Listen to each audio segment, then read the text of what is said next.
All right. Well, welcome to the very first episode of year 3 Yeah. of the Bulldog Breakdown. I'm excited for this. Liberty Christian Academy football. The Bulldogs have already been in action, a couple scrimmages under the belt, but gearing up this week for a game in Ohio. You excited about that, Coach? Yeah, I mean, it's gonna be a great opportunity for our guys and coaches too. I mean, let's face it, I mean, we're like little kids as well, and, being able to, you know, take on a very, very, very good football team from another state, and, they won their state championship last year, we won ours, and see what we're made out of. Yeah. I'll tell you what, if you love high school football, this is the place to be. We're going to talk a lot about the upcoming season. My name is Cody Mumal, graduate of LCA in 1993. It's a long time ago. It's a long Been a time long ago. But I'm super proud that we were on the first state championship That's football right. team. Shout out to Yeah, my guys. But it's awesome to watch the tradition continue to grow under Coach Rocco. So excited to do this podcast with you yeah, thank you. again this year. Yeah. It's been really great, Coach. We were just talking a little bit ago. I think it'd be a cool thing to start out the season, just kind of talking a little bit about what this podcast is, what it stands for, Yeah. because it's not just about X's and O's. We learn a lot about the guys and the coaches, leadership, legacy, break down games and the highlights, but we also talk about faith Absolutely. and character and all that. For you, I mean, you're the one that came to me and said, "Hey, let's do this." I'd kind of had an idea that you didn't even know about, but you met me and said, let's do something. Yeah. So what's this podcast meant to you, Uh, especially hearing from the community? Yeah, it's tremendous, and even leading up to this very first podcast this year, I've had multiple people coming and asking, "How you going to do it again? When are you going to start?" And so, I mean, crazy, but it's something that's become a little bit popular. And um, when we first started this a couple years ago, like you said, I mean, it wasn't just about highlighting LCA football and successes or whatever. It was to take a peek inside the program to see really what makes the kids tick, what makes the program tick. So, we've been blessed to win a lot of football games, but the spiritual wins that we've been able to celebrate with our players are as obviously as big as anything. And so, we'll pull back the curtain a little bit and let people see some of those stories that are going on behind the scenes. And hopefully it kind of motivates you to come out and root for them on Friday when some of the things that are going on behind the scenes. So we're very proud of our program, our boys, and the Christian foundation, the thread that's woven through our program. I Right. mean, it's real. It is real. So just thankful. Yeah. I told Coach just a second ago that I kind of went back through our last two seasons and watched and listened and really put together kind of the mission for what we're doing. So, beginning of season 3, if you're joining us, this is what it's about. The mission of this Bulldog Breakdown, this podcast, we're going to celebrate, document, and inspire the culture of LCA football through conversations, honest conversations, spiritual foundations, and weekly insight that'll bring fans and family and players together and closer to the heart of the program. I'm excited to do it. And, Coach, you talked about the fact that Ironton's coming off a state championship, but so are we. Right. Um, I want to start this week and this podcast really talking about what it means to come off not just a state championship, but you guys dealt with the pressure of you were state champions and you had the target on your back and you became back to back state champions. That's a different thing. So I want to reset the story here. How rare is it, I guess, in football, but we'll talk Virginia football, but I guess all of football. How rare is it to go back to back? Yeah, it's hard. I mean, as in any sport, in any endeavor, I mean, it is hard to be undefeated in anything, and to do it 2 years in a row obviously is even harder. And um, but so happy and proud of our coaching staff who has this common mindset of keeping the kids focused on the main thing, and the way the kids buy into the program and stay focused. Sometimes it's not always pretty, but being able to keep that streak going. We're at 28 games right now, and really over the 20 some years that we've been here, we've had four winning streaks of over 20 games, and we've had as many as 34 games. So this isn't just a last year or two kind of thing. This has been going on for a while, and again, I'm really, really grateful for all the continuity in our coaching staff, the buy-in to what it is we do, and how the kids buy in, and then ultimately a group of tremendous, tremendous young men that truly do see the sport of football as a tool to help them become who they are in Christ. And it's a great formula, and we're not going to change. Yeah, I know a lot of people, at the moment that a season is done, everybody takes stock of what a team is going to look like in the coming year. You never know who's going to sign up to come back out, Right.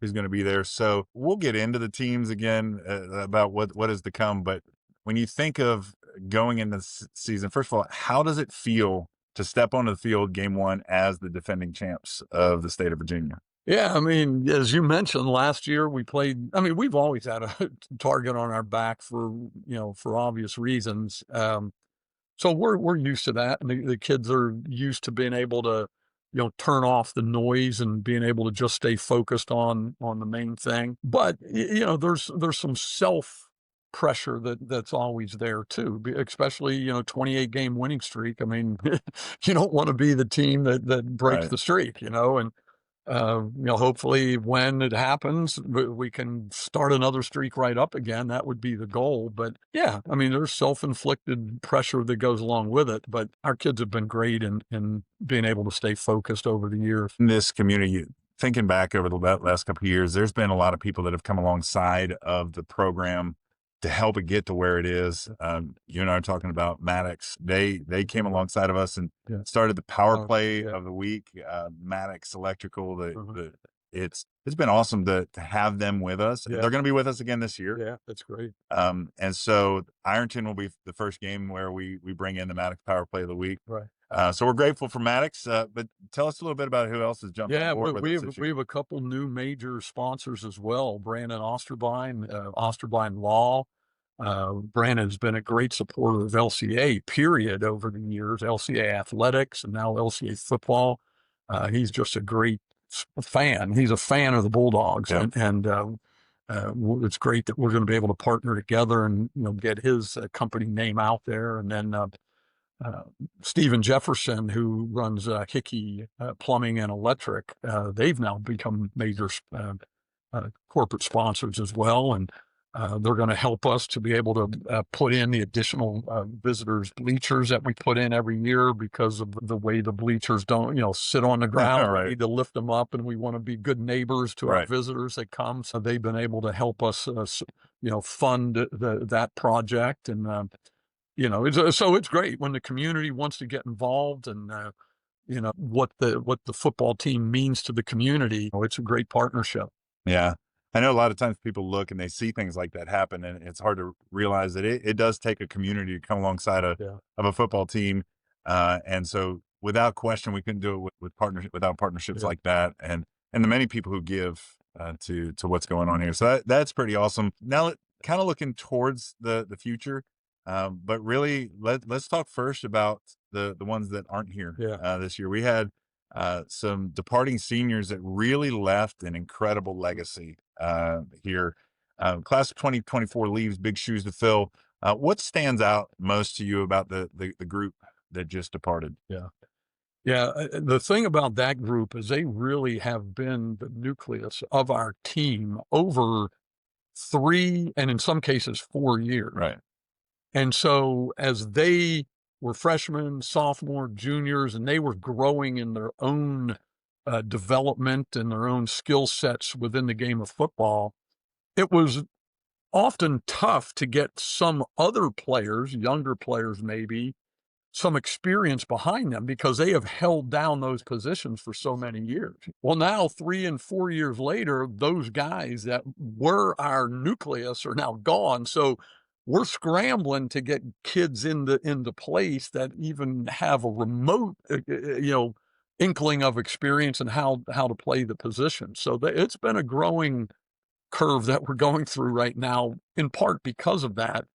But not just because of the performance of this senior group that we lost, but they were just tremendous young men, spiritual leaders and just overall leaders in our program. So it was a major void, but that's sport and high school sport for one. Who's the JV guys, who's coming up in, and hopefully we're training them up in the same system that the varsity's running. So there's some familiarity there. And it's next man up, as hard as it is to see some really special kids move on, it's next man up. And we're excited to see them, carry on the legacy. We've had guys that have gone on to play at the next level each year, but it's hard to imagine that two guys would go and have as much impact as we think that Easton and Gideon are going to have on a national stage. Right. What have you heard from them in their development down at Clemson? Yeah, Gideon is right there. He's not going to start. I mean, unless something really drastic happens, he's not going to start, but he's going to play. And we went down there, took several of our coaches down to their spring coaches clinic, and they did it during their spring ball. And we were able to meet the coaches and dialogue with them and really get the truth as to how the boys are developing, and watching both Gideon and Easton out at practice. I mean, they belong. I mean, it wasn't like they were, oh man, that's the snotty nosed freshman over there. I mean, they belong. Both of them were repping with the number 2s, and so they were in with all the big boys and carrying on. And then Easton in training camp this summer tweaked his shoulder, a labrum issue, that he's trying to make a decision whether to maybe have a scope and a surgery, or just wear a harness for the year, because you can do that wearing a brace and then have the surgery later. But he's probably going to have some sort of a procedure done. But then, James Deo is at the Naval Academy, and doing really well there. I mean, going through those early stages of Hell Week and stuff like that ain't fun. Because that's on top of football. Yeah. It's an actually Armed Forces Academy. That's right. So he's gone through that process. J.C. Beverly, our tight end from last year, he's at VMI. Okay. So he's gone through that very same process from a military perspective. And then Jelly Belford is at Emory and Henry, and he's doing well there. So Ryan Sisney's at the apprentice school playing Division III football, and Dalton Nesserode hopefully will join him mid-year. So we had 6 or 7 guys that all went on to play. That's incredible. Post high school ball. That's a lot to keep up with on a weekend. Once you're done, do you check on guys like after the? Yeah, absolutely. I text a lot of them every morning, like a little encouragement, a little scripture verse, and just try to stay connected in some way, shape, or form. So yeah, I mean, and I don't know when that day of retirement's coming, but I guarantee you, Mrs. Rocco and I, we're going to be getting one of those RVs and driving all over, watching our guys playing all over the place. When you talk about the new group, and I think we kind of felt that even last year, the year before, we lost some good seniors, and who's going to step up in leadership, and now you've lost this group. Is leadership something that naturally emerges, or it's something that a team has to intentionally develop? Yeah, I think it's a combination of both. Okay. Actually, I mean, leadership is a complex attribute. So a lot of people have that trait, but if they're not ever put in a position where that brings it out, it may go dormant. And so I think our coaching staff and the way our program is set up, we have a leadership group we call the Morale Committee. Our players will vote the representation on the Morale Committee. We usually get a makeup of a couple seniors and then a junior, a sophomore, and a freshman, so that you have representation throughout the makeup of our age group within the JV and varsity. And then I'll meet with them every Thursday in a closed door meeting. What we discuss stays amongst us, although there's some feedback in, such and such doesn't look like he's doing well. We need some encouragement over here, pray for Johnny's grandma. We understand he's struggling with something that she's dealing with. And so, when those boys are thrown into those positions and representing their age group, I mean, it's really cool to see how that leadership trait emerges, because they take on that role, and in many cases they really welcome it. And we're this group this year, the 6 guys we have, really were exactly who I would have probably picked, but the peers picked them. Yeah. I was talking to a couple of guys here before we came over here, and it was really neat to hear how, from their perspective, they feel that each of them they believe in this team. They believe in one another. There's already a growing sense of they kind of like being together, Right. and they enjoy that. And so, along with leadership, you have to have that camaraderie. You got to have, not everybody has to be best friends, but you do have to be family out there. And are you sensing that early this year, that there's a growing sense of family in that? Yeah, we the way high school first days of school have kind of changed over the years. I mean, we started school, what was it, August 13th or 14th or something like that. Back in the day, you would start football training camp and you would have full 2 weeks of like two-a-days, and then ease into school. I mean, now you literally have 4 practices, and then you're right back to teachers having to report back to school and train and orientation, and then school beginning. So we really didn't have the long training camp that used to be kind of where those kids come together, going through a hard thing together will bring, teams to gel. But, our kids do a lot of things on their own. We do some team building things. We have the bowling outing. We have a team pool party. We've got joke off Wednesdays every week where the kids are just laughing and having a good time together. And so, I mean, we try to force feed that aspect of it, but for the most part, friendships and camaraderie comes, organically, and they find a way to partner up. Yeah. Hey, I told you that my schedule has been a little off in that I haven't even been able to get out to either one of the scrimmages. Right. So I've heard about them, but I want to hear from you. You've had 2 scrimmages so far. What's the early feel of the team? Like, you usually give us kind of here's where we're kind of doing strong, and here's some things we need to work. Yeah. So, I mean, I would say we won both scrimmages, and in some cases on the scoreboard fairly handily.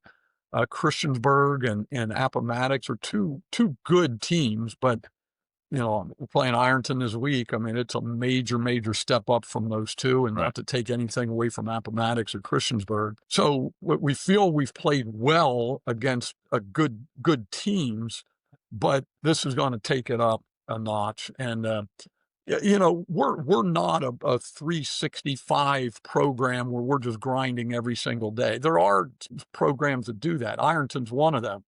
So to get out of the gate and have to play against one of those teams that are they're mid-season form right now, right, but we're still trying to put some polish on and, smooth off some rough edges. The timing of it probably isn't great, but we're going to learn a lot from the experience. I anticipate our guys are going to show up and compete hard and play to the end, and, may the better team win. But, where we are right now is a good place, I really believe, for the long, if we're looking down the long haul, where we are in our development right now is a good place. This is coming from a defensive lineman and an offensive lineman. Talk to me about our line. I was out there. Looks like we got some big guys stood up next to Robert, and he just seems to keep getting bigger. How's the trenches looking? Well, we're big and strong. That is for sure. That doesn't always necessarily translate to just being good. You're big, you look good getting off the bus, but you got to be able to move your feet. You got to be able to stay on blocks. You got to be able to, be quick and counter moves and stuff. So, we're developing. So 3 of the 5 are returning starters, but because of the makeup, we've had to kind of move around, and they might be playing some different positions from what they did last year. But we like the guys a lot, and you know, if we can continue to stay on a path of development, I mean, I think we're going to be pretty good. A couple years ago, Jeb stepped in at quarterback and did a great job, and led us to a win at Salem, and then of course led us to a state championship. And then he wasn't here last year, Yeah, and then here comes this freshman yeah, in TJ comes in and stuns the world. that's I right. mean, just we knew he was good, he's athletic and all that, but let's be real, a freshman going up against some of these teams played so well, and now he's in North Carolina. His dad's on the coaching staff at UNC for their baseball team. What you can tell us about quarterback play? Yeah, What are we looking at so this year? we went through the summer. First of all, you know, Tyler, you know, we talked about our senior class and the major hole Yeah, that's leaving. You know, having Tyler leave in addition when he was a freshman, I mean, like in your mind, you're saying, man, we got we this got guy this for for years. years down the Wow, road, and now he's gone. and Uh, congratulations to his family and Oh all that. yeah, What yeah, an yeah. opportunity! And I've stayed in contact with Tyler. He's starting. He earned a starting job down at the school down in North Carolina. So I'm very happy for him. But that is it's a major Yeah, loss. So yep, then, you know, we're back to trying to find a quarterback again. And we had three guys that were competing through summer camp. And as the summer played out, they each kind of developed into clearly the roles that were really defined for them. We had a new family move in, the Gaither family. They had two kids, and Luke is a football player, and then Ella is a volleyball player. So we get two really good athletes out of the move. And Luke plays quarterback, and then Jamison Chadwell, Coach Chadwell's son. Luke Gaither is a junior. Jamison is a 10th grader, and then Jacob Parzial, who was one of the backups last year, mhm, is a senior now. He's the third guy. So they all kind of, you know, split reps through summer camp, really then kind of evolved into Luke and Jameson kind of battling it out. And then, you know, right down the home stretch, we really feel confident that Luke, you know, has the ability to really just push the ball down the field, strong arm. Jameson's going to be great. I mean, we're thankful to have him for a couple more years. And we definitely believe, you know, we can win a game with Jameson as a varsity quarterback this year. Um, but you know, Luke's, you know, arm strength, we feel, gives us a little bit more of a down the field threat. And, you know, without the Gideons and so forth of right. the world, we're trying to create some explosive plays. We think he maybe can provide that for us a little bit more. Wow, that's it's a lot to think about over summer, and Yeah, then come into the scrimmages. Um, let's talk about this. We keep bringing up Ironton. Let's talk about this national yeah, stage, yeah, the announcement, everything. The Ohio versus USA showdown. It's a right, thing yeah, that Ohio does. Each class of their state championship, they invite somebody from from a another, similar yeah, size school, right, the state champion from another right, state, to come play them. right. And so LCA has been invited as we're a division class 3 Yeah, we're three, but their that classes are are a little opposite. different. So Yeah, it matches up with their class 5, that's right. right? That's right. And so we're going to travel to Ironton, Ohio, Yeah, and play in one of the most historic stadiums. yeah. I mean, I'm a big history guy. My brother gets tired of hearing me talk about history all the time. But really, one of the cool stadiums to be in. It goes back 100 years. But we're not playing a team from 100 years ago. We're playing a state champion football team. There. Talk to me about Ironton and overall. I guess, what does a game like this? Why do this? Why take the guys on the bus and go to Ohio to play a game like this? Well, there's probably, you know, multiple answers to that. You know, the reason we even considered it is because the Salem game that we've played the last 2 years, they dropped us. We were anticipating still playing them another 2 year contract, and they dropped us. So we were kind of scrambling there at the very end to come up with a game. We were actually in conversation with a kickoff classic in West Virginia, but that didn't quite come through. But they passed our name on to the Ohio USA game, and then we were contacted. I have no idea what that was. That gets cut out. Yeah. So we were contacted by the Ohio game, and as we kind of researched what the game was, the matchup, we felt like, man, this could be a really good experience for our guys. Um, and the fact is, we've done really well over the last several years, and it's a challenge to go see how you can do against somebody over yonder and see they're really good and we're really good. Let's see what happens. And so hopefully we can go and represent. I trust we will, but they are very, very, very good, very Yeah. good. Yeah, and probably better than anybody we may see this year. I mean, Heritage is going to be really good, and we got a lot of good teams in the Seminole District, but this team is loaded in every position. But I'm going to go compete. My wife's youth pastor went and served in ministry in Ironton, Oh wow! and he said Ironton takes their Oh football. yeah, it's That's serious. serious. I mean, you're going to Ohio, Yeah, the yeah. birthplace of football. So I, that's I I want the kids to experience it. I yeah, want to experience it too. I'm from Western Pennsylvania, and we look at football in the same way that, right. I mean, Ohio and Western PA are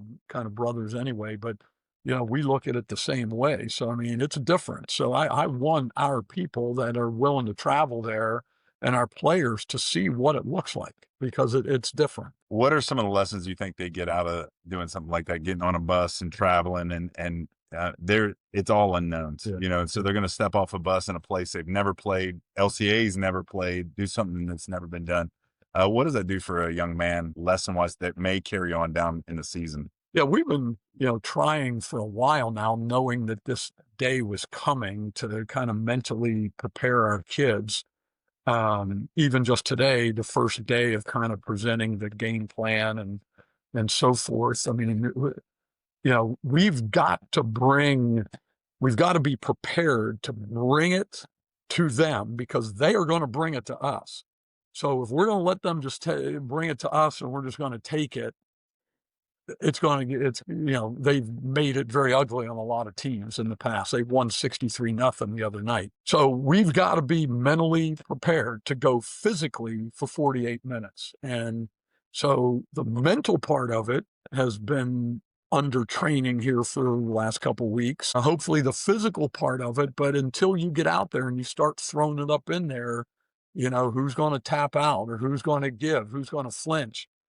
We'll see. But I challenge the kids today. I mean, like, if you are a young man that wants to be an achiever in your life, why would you not, at the age of 15, 16, 17, want to go take on a challenge that maybe in your mind you don't know? You got question marks in your mind, but you're going to go and you're going to charge into it. And if you're successful, man, that's a milestone in your life. If you're not successful at the age of 15, 16, 17, you can make some adjustments now, and you can, what didn't I do well? Where did I fall short? Because I want to be an achiever. So that I tweak this attribute, I tweak this, and now you do it again. What's Right. the next big challenge? Go run into it because you did it once before. Yeah. And obviously it's not a conference game, but you still attack that and say Yeah. it's the challenge that's Yeah, in but front it's of us. points and the power points, Does that yeah, regardless, win, lose, or draw, Ironton's going to go on and win 100 football games this year. So those are points. Regardless, we win or lose, you get more points for beating them, right? but we're going to get points just for playing them, Okay. because they're going to rack So up even a though lot of they're wins. an Ohio team, Yeah, they still weigh in that's right. on the points. Yeah. Hey, before we get done, obviously, as we get into the season, we're going to have we'll interview our players, and we might even over a couple weeks do some coaches. Yeah, Have I'd some love to do coaches that. come in here. Maddox Power Play of the week. We'll have all the regular things, but we started off a little bit. This is kind of our mission, our vision. I did want to kind of finish out talking about the spiritual side of things, because LCA football is more than just X's and O's. We said that. You've always said that it's about developing the man that they're going to be when they're 30 years old. They have to have that in front. We lead in football, but we want our guys to lead in their faith. We want them to grow. Why is it so important to you? I mean, if you spend any time around this program, that's all I hear is that the character and the testimony and the faith that these guys have in Christ is as important to you as winning these football games. And we can say that, like people say that, but why is that important to you? If somebody asks you that, like, is that real? Do you really believe that that's as important as going undefeated and win the state championship? And honestly, I think it's why we go undefeated. I mean, it's real. You know, it's a God thing. We talk about it all the time, and it sounds over spiritualized, but we've experienced a lot of God things in this program.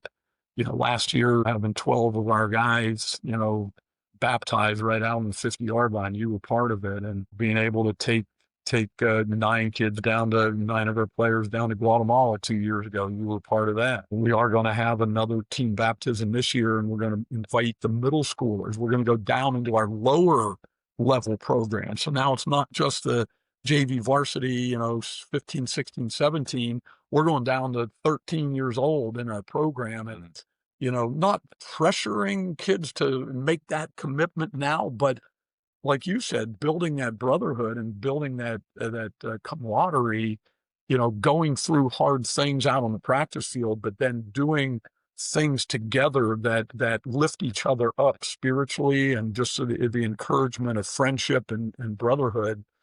Yeah, I mean, it's every bit. And you know, people will come and they'll watch us practice maybe, and they'll see, you know, coaches, me specifically, you know, getting intense and getting in kids, you know, and challenging them and whatever. And you know, football's a tough game, and you can't practice football mamby-pamby, you know.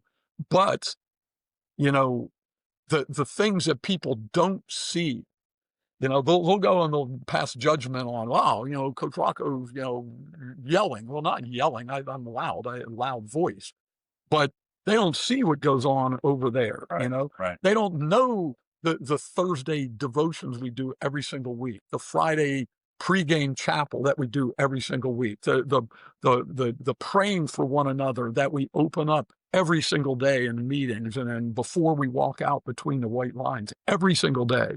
So, you know, you may say, well, you know what? Oh, that, you know, you're in a Christian school, so you got to do that, and you know, you're phony. You're doing it, but it's phony.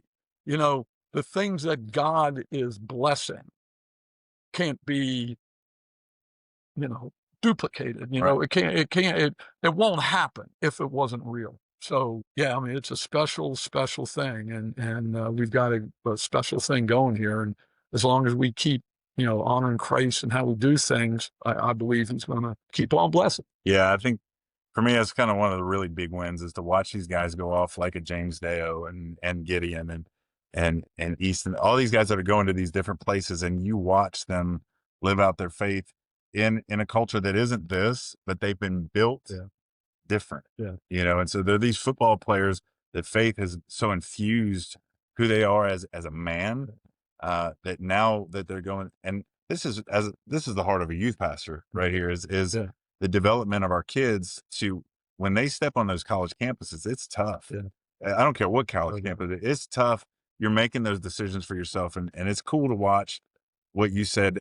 I feel privileged to be able to kind of watch that from the sidelines of seeing how the coaches and you guys are pouring into them and the men that they're becoming, and the faith that's developing right here on this campus. It's really cool. The cool thing too is that, you know, we're demanding. Well, you know, we have high expectations. We push our boys to, you know, spiritual stuff we just described happens. You know, our program, we have 110 kids in our football program, and now from middle school to varsity, it's the largest number we've had in years. You know, every year at the end of every season, we have a program evaluation, you know, where it's anonymous. We have kids answer questions and give us feedback on the program, and is it working? What needs to be changed? And I mean, it is almost unanimous every year, you know, that things are keep doing what you do, keep doing what you do. And so, you know, the formula is working, and but it's nothing that we as men really are doing. It's really a spiritual thing. Yeah. Well, this is cool. This is our first episode. I can't believe we're already on the third season of this. Yeah. I hope we get to keep doing it. I hope that that RV with Mrs. Rocco, Yeah. and you can wait another couple years because I'm really enjoying this along the way. Hey, we are traveling. The game is Saturday at 8 o'clock. Is that in Ohio, 8 o'clock?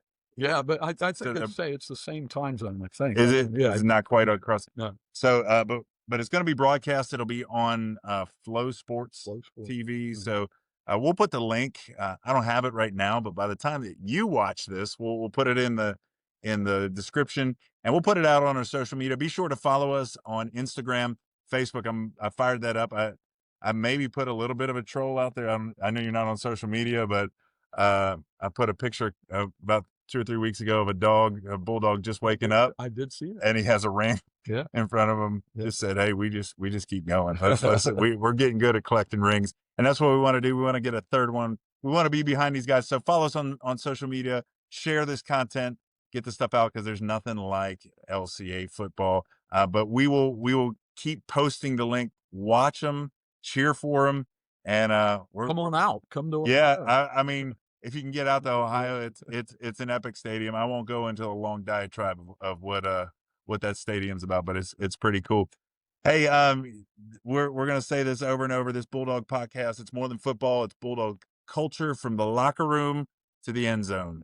That's all I got, Coach. You got anything else? Thank you, Cody, so much. I mean, this has been a blast now. It's going on 3 years, as you said. And, I think highlighting anything that highlights the high school student athlete is golden. And so, our kids deserve all the attention and accolades that they can be given. So I appreciate it. That's awesome, Coach Rocco. This is Cody Moomaw. Go Dog.